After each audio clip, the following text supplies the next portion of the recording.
हाँ, मंगलौर विधानसभा में अब तक जो नहीं हुआ वो होने वाला है। दलित समाज का जितना काम भाजपा की सरकार में हुआ है इतना ही शायद पहले कभी हुआ हो। समाज ये देख रहा है कि कांग्रेस पार्टी और उसके सहयोगी लोगों ने सिर्फ और सिर्फ उनकी वोट ली है, उनको ठगने का कार्य किया है। मैंने गांव-गांव में भी देखा, इंटीरियर में भी जाके देखा, ग्रामीण महिलाओं से भी पूछा, महिलाएं के मन की जो आवाज है वो मोदी है।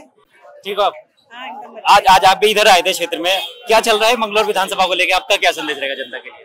हाँ, मंगलौर विधानसभा में अब तक जो नहीं हुआ वो होने वाला है। हाजी काजी से छुटकारा मिलेगा और कमल खिलेगा। करतार सिंह बढ़ाना यहाँ पे विकास के जो कार्य करेगा वो पूरी दुनिया देखेगी। अच्छा, इतना बड़ा बदलाव देखा जा रहा है इस बार इन 2.5 साल में, क्या करतार सिंह बढ़ाना विकास कर पाएंगे जो अधूरा यहाँ पर? मन में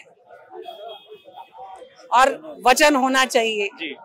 वो करतार सिंह बढ़ाना जो कहता है वो करता है, ये मुझे पता है। उसकी कथनी और करनी में फर्क नहीं है।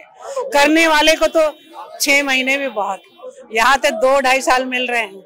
करतार सिंह बढ़ाना वो करके दिखाएगा कि इतिहास रचेगा। एक छोटा सा चुनाव चल रहा है, विधानसभा चुनाव है, मैं ज्यादा बड़ा नहीं कहूँगा इसको। आज पुष्कर सिंह धामी जो मुख्यमंत्री है उत्तराखंड के, उनको भी इस गाँव में आना पड़ रहा है, क्या कहेंगे आप? इससे पता चलता है कि बीजेपी सबको साथ लेके, छोटा बड़ा कुछ नहीं होता। विधानसभा का चुनाव है तो सब मिलके एक साथ ही इलेक्शन लड़ेंगे, ये दर्शाता है। ये भारतीय जनता पार्टी की एकता को दर्शाता है कि सीएम एक इस उपचुनाव में आते हैं और बात कह के जाते हैं। अलग अलग राज्यों से भी लोग आज आते हैं, बात कह के जाते हैं। छोटे से लेके बड़े तक ने यहाँ पे मंच पे बोला है। ये हमारे लोकतंत्र की पहचान है कि बीजेपी किस तरीके से लोकतंत्र को सर्वप्रथम रखती है।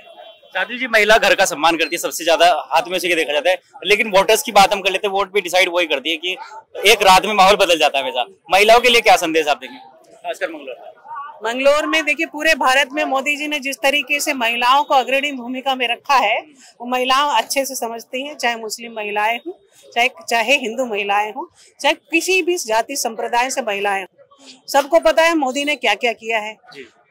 हमें महिलाओं को, मैंने गांव-गांव में भी देखा, इंटीरियर में भी जाके देखा, ग्रामीण महिलाओं से भी पूछा, महिलाएं के मन की जो आवाज है वो मोदी है। उत्तराखंड में पुष्कर सिंह धामी है और मंगलौर में करतार सिंह बढ़ाना है। आदित्य भाई से कर लेंगे। आदित्य भाई, आप भी क्षेत्र में थे, मंगलौर विधानसभा उपचुनाव चल रहे हैं, इसमें आपका क्या है? क्योंकि बहुजन समाज की बात कर लेते हैं, वो किधर जा रहा है? मैं आपको बताना चाहता हूं कि मंगलौर विधानसभा के उपचुनाव में आज हमारे यहाँ पर एक विशाल जनसभा का आयोजन था, जिसमें हमारे मुख्यमंत्री जी यहाँ पर पहुंचे थे। जैसा कि आपने पूछा, दलित समाज, मैं भी दलित समाज का प्रतिनिधित्व करता हूं। मेरे पिताजी 3 बार रहे, मैं बसपा का प्रदेश अध्यक्ष रहा। आज दलित समाज को मैं देख रहा हूँ, गाँव दर गाँव हम लोग घूमने का कार्य कर रहे हैं। आज दलित समाज ये देख रहा है कि कांग्रेस पार्टी और उसके सहयोगी लोगों ने सिर्फ और सिर्फ उनकी वोट ली है, उनको ठगने का कार्य किया है, उनके लिए कोई काम नहीं किया। आज उनसे त्रस्त होकर के सब लोग भारतीय जनता पार्टी के साथ जुड़ने का कार्य कर रहे हैं और भारतीय जनता पार्टी के साथ जुड़ करके यहाँ से अपना विधायक बनाने का कार्य करें। विचारधारा की बात करें, आपको भाजपा पार्टी की विचारधारा की वैसी लगी कि आपको बसपा छोड़नी पड़ी? देखिए, मैं आपको बताना चाहता हूं, पहली बात तो मैंने बसपा नहीं छोड़ी, बसपा ने मुझे निष्कासित करने का कार्य किया था। और मैं आपको ये बता देना चाहता हूं कि जो हमारी भाजपा पार्टी है वो सर समाज की पार्टी है, सर समाज को साथ लेकर के चलती है। और मैं यदि दलित समाज की भी बात करूं तो दलित समाज का जितना काम भाजपा की सरकार में हुआ है इतना ही शायद पहले कभी हुआ हो। मैं आपको कहना चाहता हूँ कि भाजपा की सरकार है जो हमारे संविधान निर्माता बाबा साहब डॉक्टर भीमराव अम्बेडकर जी को, जिन्होंने भारत रत्न देने का कार्य किया था, और हमारी जो बहन कुमारी मायावती जी है उनको भी मुख्यमंत्री बनाने का काम इस भारतीय जनता पार्टी ने किया था। और आज के समय में बात करूं, जितनी भी योजनाएं धरातल पर चल रही हैं वो सब के सब दलित समाज है और जितने भी हमारे पिछड़ा समाज है, गरीब समाज है, उसके उत्थान के लिए योजनाएं चल रही है। और मैं आपसे कहना चाहता हूं कि भारतीय जनता पार्टी के साथ जुड़ करके मैंने महसूस किया कि दलित समाज के यदि कहीं हित सुरक्षित है वो इस भारतीय जनता पार्टी में सुरक्षित है। ऐसा क्या कारण मानते कि कांग्रेस की विधानसभा है, कांग्रेस का क्षेत्र है, कांग्रेस का विधायक है, वही बोलता है कि मुझे योजनाएं मिलती, उसको योजना नहीं मिल पा रही?